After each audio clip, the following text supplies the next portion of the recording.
Right, one more question. నెల్లూరుకి సంబంధించి చాలా మంది రెడ్డి కమ్యూనిటీ లీడర్స్ టీడీపీలోకి వచ్చారు కదా, బట్ ఇప్పుడు అక్కడ విజయసాయి రెడ్డి గారు బరిలో నిల్చున్నారు ఎంపీ క్యాండిడేట్గా. ఎలా అనిపిస్తుంది? నిన్న జగన్మోహన్ రెడ్డి గారు చాలా ప్రత్యేకంగా అక్కడ ఒక డే అంతా కేటాయించారు, డే లాంగ్ అక్కడే ఉండి ఆ లీడర్స్తో ఎమర్జ్ అయ్యి మీటింగ్స్ కూడా కండక్ట్ చేశారు. ఆ జిల్లా ప్రభావం విజయసాయి రెడ్డి గారి ఒక 10% ఎడ్జ్ ఉంటుంది విజయసాయి రెడ్డి గారికి. ఓకే, వేమిరెడ్డి ప్రభాకర్ రెడ్డి గారి మీద కంపేర్ చేస్తే ఆయన అనుకుంటా కదా. అవును, వేమిరెడ్డి గారు ఆయన రీసెంట్ గా వైసీపీ నుంచి జాతకాన్ని బట్టి మాట్లాడుతున్నా, అందుకనే పేరు మాట్లాడినా. ఆయన జాతకం తెలుసు కాబట్టి, 2 జాతకాలు తెలుసు కాబట్టి ఒక 10% ఎడ్జ్ ఉంటుంది విజయసాయి రెడ్డి గారికి. విజయసాయి రెడ్డికి ఎడ్జ్ ఉంటుంది. మిమ్మల్ని ఒక క్వశ్చన్ అడగాలి, అంటే మీ అభిప్రాయం ఏంటి అనేది. చాలా మంది చాలా సంవత్సరాలుగా మన సంప్రదాయాల్ని, లేదంటే మన కట్టుబాట్లు అవ్వచ్చు, మన సనాతన ధర్మం గురించి భక్తి ప్రవచనాలు ఇస్తూ ఉంటారు. అందులో చాగంటి వాళ్ళు, గరికపాటి వాళ్ళు ప్రతిరోజు డే లాంగ్ ప్రవచనాలు చూస్తూ ఉన్నాం. ఇన్స్టాగ్రామ్లో ఎంతో ఎంతో మంచి విషయాలు వాళ్ళు చెప్తూ ఉంటారు కదా.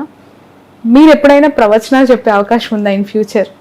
ఆలోచన ఉందా? వాళ్ళ ప్రవచనాలు విన్నప్పుడు మీకు ఏమనిపిస్తుంది? మీ అభిప్రాయం ఏంటి? ప్రవచనాలు చెప్పాలి అంటే first we are eligible for that అనేది చూసుకోవాలి. ఇప్పుడు నా దృష్టిలో ప్రవచనాలు చెప్పడానికి అర్హత ఉన్నటువంటి వ్యక్తి చాగంటి కోటేశ్వరరావు గారు. అంటే ఆయన చెప్పింది ఫాలో అవుతారు.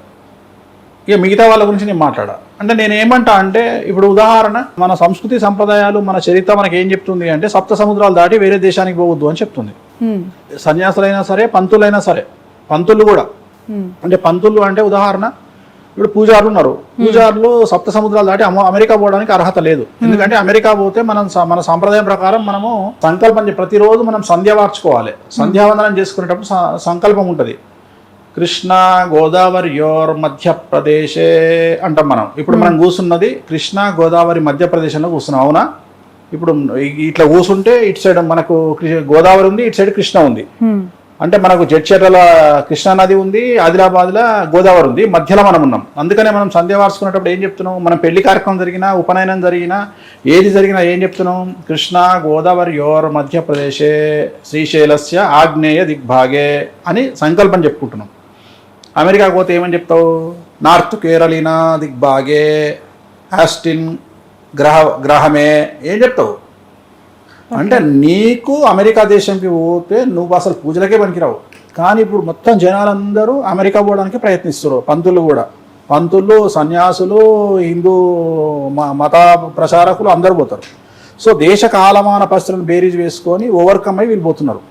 సో వీటి గురించి మాట్లాడే రైట్స్ వీళ్ళకి లేవు. అట్లనే మనం ఏదైనా తప్పు చేస్తే వాటి గురించి మాట్లాడే రైట్స్ వాళ్ళకి లేవు. సో వామాచారానికి సంబంధించిన వ్యక్తిగా, నాన్ వెజ్ లిక్కరు లేకుండా పూజలు చేయనటువంటి వ్యక్తిగా, ఓకే, ఆ రెండూ లేకుండా పూజలు చేయలేని స్థాయిలో ఉన్న నేను ఇప్పుడు నువ్వు చెప్పినటువంటి వాటికి దూరం. ఓకే, నేను వీటి గురించి మాట్లాడే రైట్స్ నాకు లేవు. ఎందుకంటే నేను పులసలాంటోని, రెగ్యులర్ చేప, బొచ్చే అట్లాంటి చేప కాదు, నేను కొర్రమట చేప కాదు, నేను పులసలాంటోని, గోదావరి వాటర్కి అపోజిట్ డైరెక్షన్లో పోయేటోని. సో అందుకని చాలా రేర్గా ఉంటాయి ఇవి. సో అట్లనే నేను కూడా అంతే, ఆస్ట్రాలజీలో బ్రాహ్మణ కమ్యూనిటీలో నేను అంతే, నేను రివర్స్లో పోయేవాడిని. కాబట్టి నేను వీటికి సూట్ అయ్యే వ్యక్తిని కాదు. అది నేను సన్నీ లియోన్, మొదటి నుండి చెప్తున్నా కదా, నేను సన్నీ లియోన్. నా బట్టలు నేనే ఇప్పుకుంటా, వేరేటోకి ఇప్పే అవకాశం ఇయ్యా.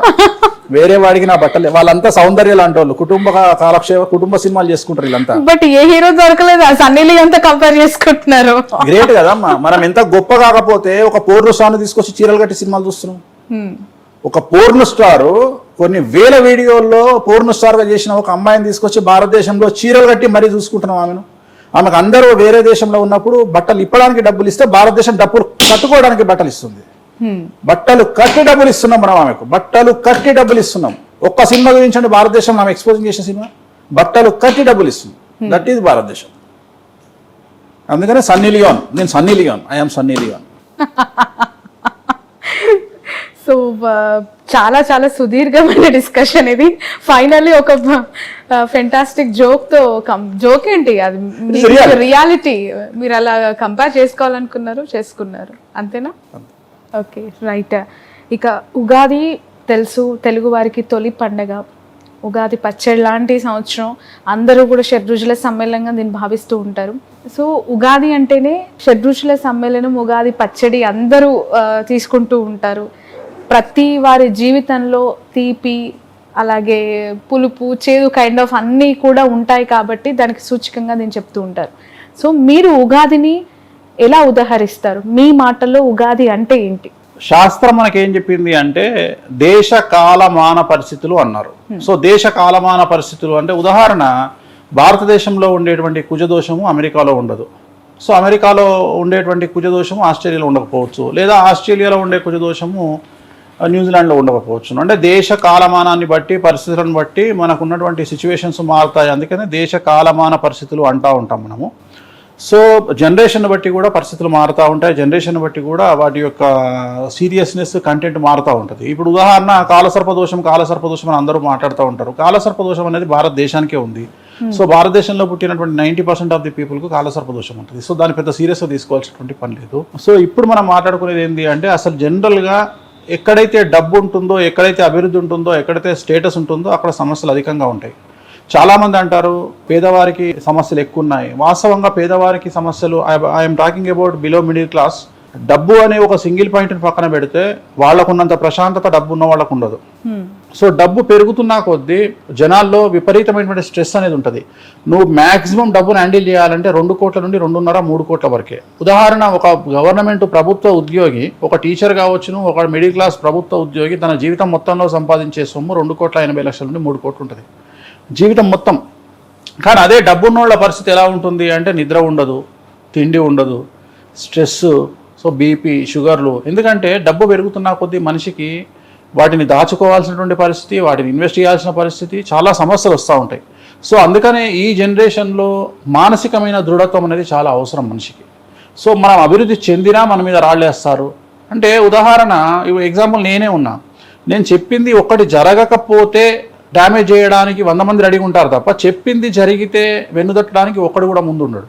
సో అట్లనే ప్రతి మనిషి జీవితంలో ఒక సమస్య వచ్చినప్పుడు దాన్ని చాలా వరకు జనాలు దాడి చేయడానికి ప్రయత్నం చేస్తారు తప్ప అతన్ని వెన్నుదట్టి ప్రోత్సహించి ఆ సమస్య నుండి బయటికి తీసుకురావడానికి ప్రయత్నం చేయదు మన సమాజం.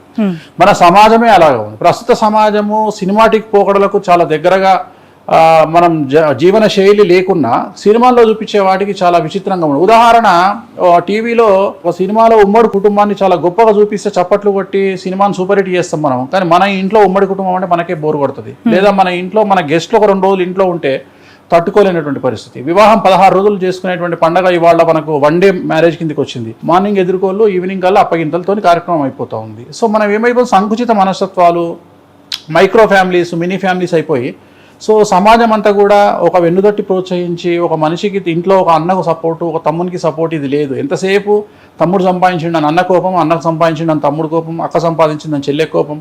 అంటే ఎంత ప్రేమగా మాట్లాడుకున్నా ఇన్నర్ కరెంట్గా వాళ్ళ మనసుల్లో ఉన్నది ఏంటంటే ఎట్టి పరిస్థితుల్లో వేరే వ్యక్తి అభివృద్ధిలోకి రావద్దు, వేరే వ్యక్తి అభివృద్ధిలోకి రావు. ఇదే ఆలోచన, ఎంతసేపు ఇదే ఆలోచన.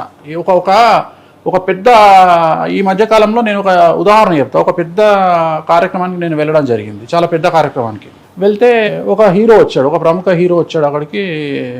నేను నా ప్రిడిక్షన్స్లో వాళ్ళకి సంబంధించి కొన్ని ప్రిడిక్షన్ చెప్పడం జరిగింది. అంటే వాళ్ళకి నెగిటివ్గా ప్రిడిక్షన్ చెప్పడం జరిగింది. జరిగినాయి, అవి జరగకపోవడం అనేది ఏం లేదు, 100కు 1,00,00,000% జరిగినాయి. సో అక్కడికి వచ్చిన హీరో చెప్పింది ఏంటంటే ఆర్గనైజర్స్కి, వేణుస్వామిని స్టేజ్ మీదకి తీసుకొస్తే నేను ఇక్కడ వెళ్ళిపోతాను.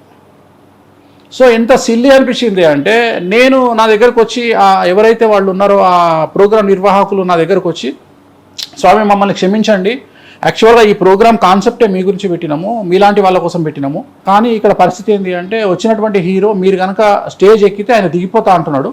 సో నన్ను ఏం చేయమంటారు అని చెప్పి నా దగ్గరకు వచ్చి, ఇద్దరే హీరోలు అందులో తెలియదమ్మా, నాకు ఐడియా లేదు, నిజంగా ఐడియా లేదు. సరే వాళ్ళ కర్మ నాకు చెప్పే. ఇప్పుడు మనము కర్నూలు, అనంతపురం, విజయవాడనో, విశాఖపట్నమో బై రోడ్లో పోతుంటే మనము కార్లో పోతుంటే మనకు ఏకాశము, ద్వయము అని 2 అంటాం మనము. వచ్చింది పక్కన మన దగ్గర వాటర్ బాటిల్ లేవు, పక్కన చెరువు ఉంది, పోయి కడుక్కోవాలి. నేను కడుక్కోను, మా శత్రువు ఈ ఊర్లోనే ఉంటాడు, ఆ ఊర్లో ఉన్న చెరువు కాబట్టి నేను కడుక్కోను అంటే అయితే మనకే నష్టం, కానీ చెరువుకి అయితే నష్టం లేదు కదా. సో నాకు వచ్చేది ఏముంది, ఇప్పుడు నేను చెప్పితే ఒకటే మాట అమ్మా, వేణుస్వామి నెగిటివే చెప్తాడు అనే వాళ్ళకు నేను ఇచ్చే సమాధానం ఒకటే.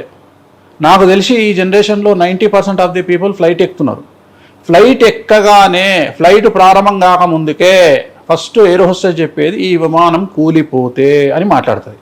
ఈ విమానం కూలిపోతే, ఈ విమానం నీళ్ళలో పడితే, ఈ విమానానికి ఏమైనా మాయరోగం వస్తే, ఈ మాయరోగం వచ్చి మనం పడిపోతే ఇగో ఈ జాకెట్ వేసుకోండి, ఈ ఆక్సిజన్ పెట్టుకోండి అంటే అప్పుడు మనం ఏమనాలి? శుభం పలకరా పెళ్లి కొడుక అంటే ఇది మనం ఫ్లైట్ ఎక్కినాము, ఇవన్నీ బండబూతులు మనకు చెప్తుంది, చచ్చిపోతామని చెప్తుంది, ఎంతవరకు సమంజసం? తిట్టుకుంటామా మనం?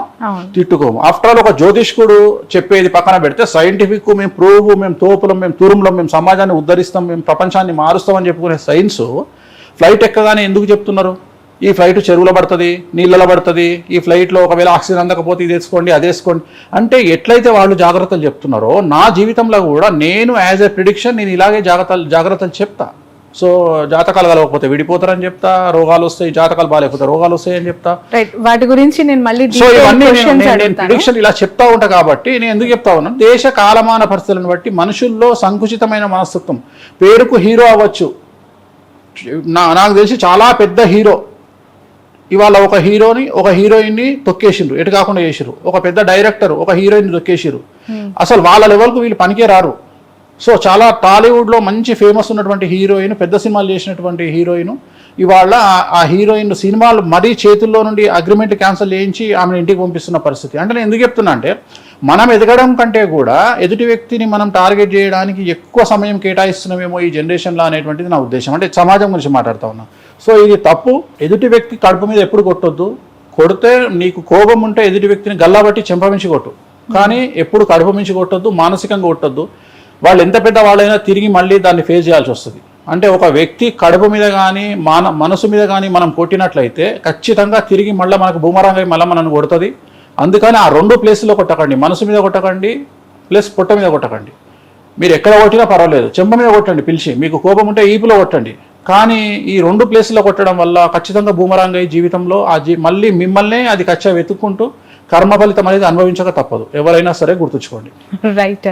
అయితే మొదటగా మిమ్మల్ని నేను ఈరోజు ఈ ఇంటర్వ్యూ స్టార్ట్ చేయగానే అడగాలనుకుంది ఏంటంటే, ఇప్పుడు ఆపరేషన్ లేకుండానే మోకాళ్లకు ప్లాస్మా ట్రీట్మెంట్, మీ ఆర్థోపెటిక్ సమస్యలన్నిటికీ రోబోటిక్ టెక్నాలజీ ద్వారా తక్కువ ఖర్చుతో శాశ్వత పరిష్కారం, ఫ్రీ కన్సల్టేషన్, ప్రతి ట్రీట్మెంట్ పై 20% డిస్కౌంట్. ఈ ఆఫర్ కొద్ది రోజులు మాత్రమే, త్వరపడండి. V9 hospitals 9281465842.